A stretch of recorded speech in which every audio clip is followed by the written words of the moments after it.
موجودہ معاشرہ مختلف مسائل کا شکار ہے۔ ان میں سے ایک مسئلہ خاندانی نظام کا بکھرنا اور ازدواجی زندگی میں مسائل کا بڑھ جانا ہے۔ ان مسائل کی بنیادی وجہ مسائل کے تعلق سے کم علمی اور ان پر قبل از وقت گفتگو کا نہ ہونا بھی ہے۔ ہم مسائل پیدا ہونے کے بعد اس کو حل کرنے کی کوشش کرتے ہیں، لیکن ان مسائل کا ازالہ قبل از وقت کس طرح کیا جا سکتا ہے اس پر غور نہیں کرتے۔ ان مسائل کو مخاطب کرنے اور ازدواجی زندگی میں کس طرح خوشیاں لائی جا سکتی ہے اس پر گفتگو کرنے کی غرض سے فیملی کاؤنسلنگ سینٹر کی جانب سے ایک پروگرام قبل از نکاح ذہن سازی پروگرام کے عنوان سے شہر کے اتھیتھی ہوٹل میں منعقد کیا گیا۔ پروگرام کی شروعات درس قرآن سے کی گئی۔ درس قرآن میں مفتی سلیمان رحمانی نے نکاح کا مقصد واضح کرتے ہوئے موجودہ حالات میں اصلاح کی تدبیر، شریعت پر عمل آوری کی جانب توجہ دلائی۔ افتتاحی کلمات میں جناب حافظ انیس خان نے پروگرام کی غرض و غایت شرکاء کے سامنے رکھی۔ پروگرام میں ڈاکٹر عبدالذکی نے مردوں اور عورتوں کی نفسیات پر گفتگو کی۔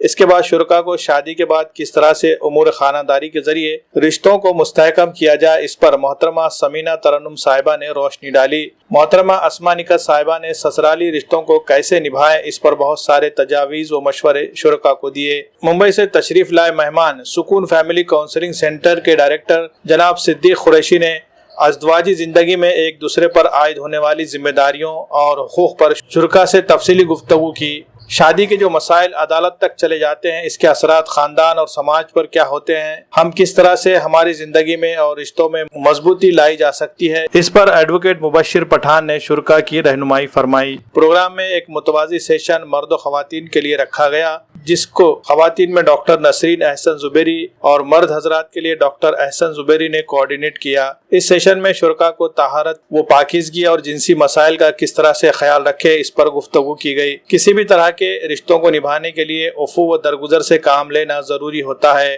ازدواجی زندگی میں اس کی اہمیت اور زیادہ بڑھ جاتی ہے۔ عفو و درگزر کامیاب ازدواجی زندگی کی شاہ کلید، اس عنوان پر جناب صدیق قریشی نے رہنمائی فرمائی۔ پروگرام کے اختتام پر امیر مقامی جماعت اسلامی ناندیڑ جناب ابرار دیشمکھ نے اختتامی کلمات ادا کیے، جس میں انہوں نے اسلامی تعلیمات کو تمام مسائل کا حل بتایا اور کہا کہ خاندانی نظام سے بیزار مغربی تہذیب اپنے اختتام کو پہنچ چکی ہے۔ اب وہاں اسلامی خاندانی نظام کی پذیرائی ہو رہی ہے۔ نئی نسل کو جدید چیلنجز کے لیے تیار کرنا اب ہماری ذمہ داری ہے اور یہ کام اب ہماری بہنوں بیٹیوں کو انجام دینا ہوگا۔ ان کی گود میں اب وہ نسل پروان چڑھے گی جو اسلامی انقلاب کی نخیب ہوگی۔ آپ نے مزید فرمایا کہ اسلامی اقدار کی حفاظت اسلامی خاندانی نظام ہی سے ممکن ہے۔ جناب صدیق قریشی کی دعا پر پروگرام کا اختتام عمل میں آیا۔ نظامت کے فرائض رضوان خان نے انجام دیے۔ فیملی کاؤنسلنگ جماعت اسلامی ہند ناندیڑ کی جانب سے پری میرج کاؤنسلنگ کا ایک پروگرام رکھا گیا تھا، جس میں تقریباً 50 لڑکے اور لڑکیوں نے شرکت کی۔ یہ پروگرام اپنے اعتبار سے کامیاب رہا۔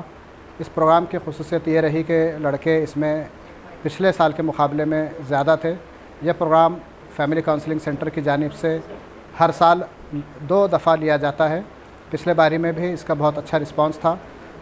ہم یہ چاہتے ہیں کہ پری میرج کاؤنسلنگ کے ذریعے سے معاشرے میں ایک اویئرنیس ڈیولپ کیا جائے میاں بیوی کے رشتوں کو لے کے، اور جو ہے خاندان جو ہے وہ خوشگوار خاندان بنے، تاکہ ایک معاشرہ جو ہمارے اطراف میں ہے وہ معاشرے میں بھی خوشحالی اور بہتری آئے، اور طلاق خلا کے جو کیسز ہے یہ کیسز میں کمی آئے۔ یہی ہماری کوشش ہے پری میرج کاؤنسلنگ کے ذریعے سے۔ السلام علیکم۔ جماعت اسلامی ہند کی ناندیڑ کی جانب سے آج کا جو پروگرام تھا، ماشاءاللہ الحمدللہ جتنا بھی ہم سیکھے، ہمارے آنے والی جو زندگی ہے شادی کے بعد کی، اس کے لیے بہترین تھا۔ اس سے پہلے رشتہ تھا ٹیکنیکل، میکینیکل۔ نبی صلی اللہ علیہ وسلم کے جملے مبارکہ سے ہو گیا احساس و جذبات کا رشتہ۔ تو میاں بیوی کا رشتہ ایثار کا رشتہ ہے۔ آیت مبارک کہہ رہی ہے سکون کا رشتہ ہے، اور اللہ تعالیٰ اپنی معجزاتی طور پر محبت اور رحمت اس میں پیدا کر دیتا ہے۔ یہ نعمتیں ہیں، میاں بیوی میں سکون پیدا کرتا ہے اللہ تعالیٰ، میاں بیوی میں رحمت اور مودت رکھ دیتا ہے۔ 20-22 سال تک ایک اجنبی لڑکی ایک اجنبی مرد، دونوں کے درمیان ایسا رشتہ ہو جاتا ہے، یہ کیا ہے؟ یہ سراسر معجزہ ہے، سراسر معجزہ ہے۔ جو نعمتیں اس انداز کی اللہ تعالیٰ نے ہمارے دل میں ہمارے جذبات میں رکھی ہیں، اس کی اگر حفاظت نہیں کی جائے گی، اس میں گروتھ پیدا کرنے کی کوشش نہیں کی جائے گی، اس کو نظر انداز کر دیا جائے گا، اگر اس سے بے پرواہی اختیار کر لی جائیں گی تو اللہ تعالیٰ کی سنت ہے وہ نعمتوں کو آہستہ آہستہ چھین لیتا ہے۔